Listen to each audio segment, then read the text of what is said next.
ایک صاحب نے سوال کیا ہے کہ ہماری پڑوسی خاتون کو کینسر ہو گیا ہے، کوئی دعا بتا دیں، اللہ تعالیٰ ان کو شفائے کاملہ عاجلہ مستمرہ عطا فرمائے۔ اور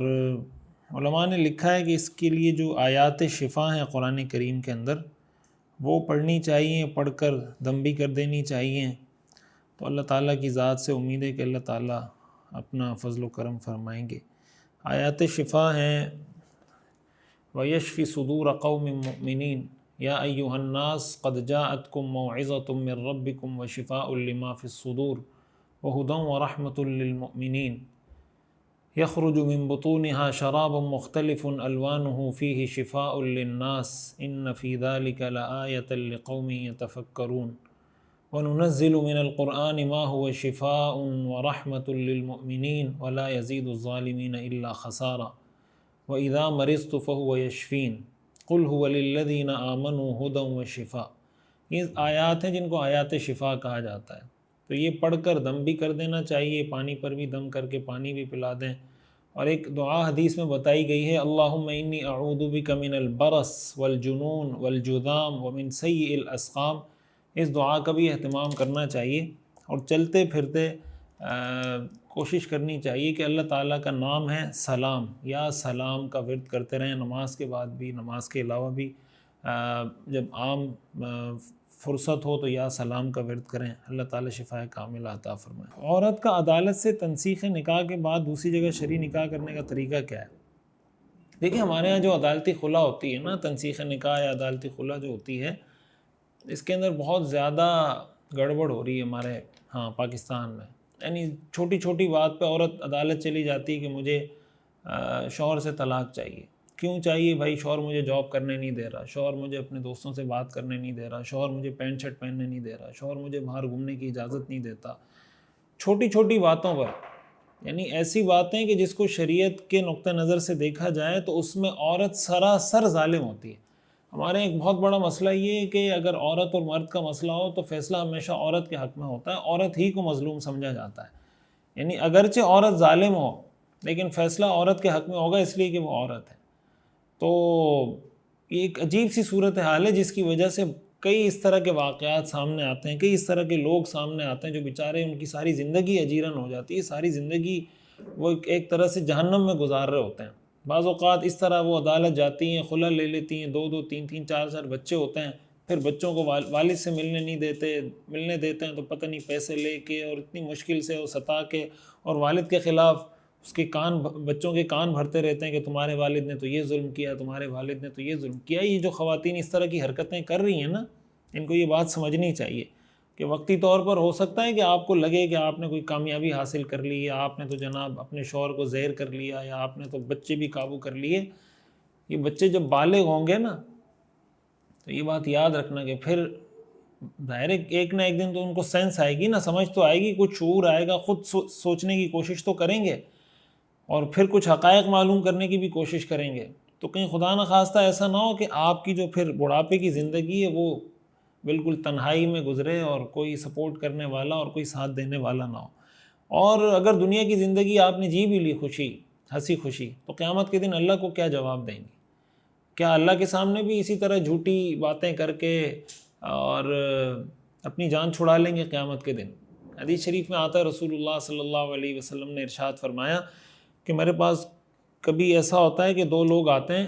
اپنا کوئی جرگہ لے کر، کوئی پنچایت لے کر کہ ہمارا فیصلہ کر دیں۔ ان میں سے ایک بہت تیز ہوتا ہے زبان کا، چرب لسان ہوتا ہے، چرب زبان ہوتا ہے بہت، تو وہ بعض اوقات اپنی غلط بات کو اس طرح دلائل سے ثابت کر دیتا ہے کہ سامنے والا یہ سمجھتا ہے کہ یہ حق پر ہے اور دوسرا آدمی غلط ہے، حالانکہ معاملہ الٹ ہوتا ہے۔ یعنی بعض اوقات آدمی ہوتا ہے نا کہ خاموش طبیعت ہوتا حق پر ہے لیکن اپنی بات پوری طرح ایکسپلین نہیں کر سکتا، اور دوسرا آدمی ہوتا غلط ہے، باطل پر ہوتا ہے، غلطی پر ہوتا ہے، لیکن اس کو بولنے کی اتنی مہارت ہوتی ہے، اسپیکنگ پاور اس کی اتنی ہوتی ہے کہ وہ غلط کو بھی صحیح ثابت کر دیتا ہے۔ آپ صلی اللہ علیہ وسلم نے فرمایا کہ اگر ایسے لوگ میرے پاس آئے اور اس نے اپنی چرب زبانی کی وجہ سے اپنی غلط بات کو بھی صحیح ثابت کروا دیا اور میں نے اس کے حق میں فیصلہ دے دیا، تو آپ نے فرمایا قیامت کے دن اگر میں نے اس کے حق میں فیصلہ دیا، یہ گویا اس کو میں نے جہنم کا ایک ٹکڑا کاٹ کے دیا، یعنی اس کو اس بات پہ خوش نہیں ہونا چاہیے کہ میرے حق میں تو رسول اللہ صلی اللہ علیہ وسلم نے فیصلہ دے دیا ہے، لہٰذا اب تو میں دنیا میں بھی یہ حق مجھے مل گیا اور آخرت میں بھی مجھے حق ملے گا، اس لیے کہ اللہ کے رسول نے فیصلہ کیا۔ تو آپ نے فرمایا کہ میں تمہاری طرح بشر ہوں کہ اگر کوئی آ کے اتنی تیز تراز اور اس طرح چالاکی سے بات کرے اور میں اس کے حق میں فیصلہ دے دوں حالانکہ وہ حقیقت میں غلط ہو، تو قیامت کے دن یہ فیصلہ اس کے لیے نجات کا ذریعہ نہیں بن سکتا۔ تو حضور صلی اللہ علیہ وسلم اپنے بارے میں یہ ارشاد فرما رہے ہیں، تو پاکستان کی عدالت اگر غلط فیصلہ دے دے گی اور آپ ہنسی خوشی زندگی گزار لیں گے تو کیا قیامت کے دن اللہ سے جان چھڑا لیں گے؟ اللہ کے عذاب سے اپنی جان بچا لیں گے؟ ہمارے ہاں جو عدالتی خلا کا جو سلسلہ چل پڑا ہے، تو اس کو اس طرح جو رواج دے دیا گیا ہے، یہ کلچر بنتا چلا جا رہا ہے، اس کی حوصلہ شکنی کرنی چاہیے، عدالتوں کو بھی حوصلہ شکنی کرنی چاہیے، ججز کو بھی حوصلہ شکنی کرنی چاہیے، خود خواتین کو یہ سمجھنا چاہیے کہ نہیں آپ کے لیے دنیا کے اعتبار سے ٹھیک ہے، نہ آپ کے آخرت کے اعتبار سے آپ کے لیے ٹھیک ہے۔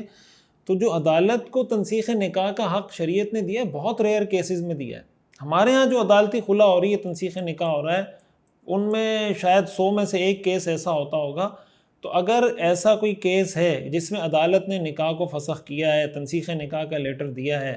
سب سے پہلا کام یہ کریں کہ کسی دارالافتاء میں جا کے دکھائیں،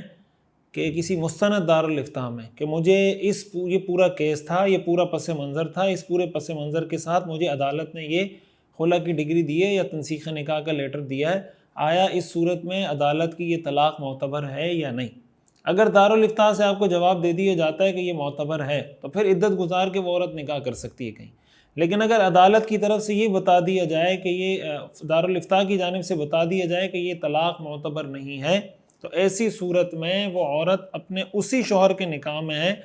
جس سے اس نے خلا لی ہے۔ شرعی نقطہ نظر سے وہ عورت طلاق یافتہ نہیں ہے۔ اگر وہ کسی دوسرے مرد سے نکاح کرتی ہے تو وہ نکاح نہیں ہوگا، وہ زنا ہوگا، اس کے لیے ساری زندگی جتنا عرصہ وہ شوہر دوسرے شوہر کے پاس گزارے گی، جو اس کا ناجائز شوہر ہے، اس کی یہ زندگی اس کے ساتھ گزارنا ناجائز اور حرام ہے۔ ہمارے ہاں بہت سی عورتیں اس حرام کاری میں مبتلا ہیں اور نکاح کے نام پہ مبتلا ہیں، اور وہ یہ سمجھتی ہیں کہ شاید ہم یہ نکاح کا لفظ استعمال کر کے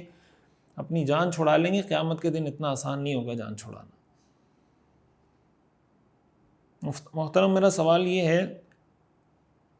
کہ اگر کوئی شخص قاعدہ اخیرہ میں بیٹھا اور یہ بھول گیا کہ مجھے اتحیات پڑھنی تھی اور اتحیات کے بجائے وہ اس طرح کے کلمات کہے، نیت کرتا ہوں 2 رکعت نماز، پھر یاد آئے کہ اتحیات پڑھنی ہے اور پھر اتحیات پڑھ کر سجدہ سہو کر لے، تو کیا اس کی نماز ہو جائے گی یا اس کو نماز دہرانی ہوگی؟ جزاک اللہ خیر۔ انڈیا سے نماز دہرانی ہوگی، نماز میں اگر یہ باتیں کر لی ہیں تو نماز آپ کو دہرانی ہوگی۔ مفتی صاحب، دکان میں جو مال یا سودا فروخت کرنے کے لیے رکھا ہوتا ہے، اس پر زکوٰۃ دینی ہوتی ہے کہ اس رکھے ہوئے مال سے جو آمدنی ہوتی ہے اس پر زکوٰۃ ادا کرنی ہوتی ہے؟ دکان میں جو مال رکھا ہوتا ہے اس کی قیمت پر زکوٰۃ ہوتی ہے، اس لیے کہ وہ مال تجارت ہوتا ہے۔ مال تجارت اس مال کو کہا جاتا ہے جو آپ نے اس نیت سے خریدا ہو کہ میں آگے بیچوں گا۔ تو ظاہر دکان میں جو سودا جو مال رکھا ہوا ہے وہ اسی نیت سے خریدا جاتا ہے، تو اس کی قیمت پر زکوٰۃ ہوتی ہے، صرف آمدن پر نہیں ہوتی۔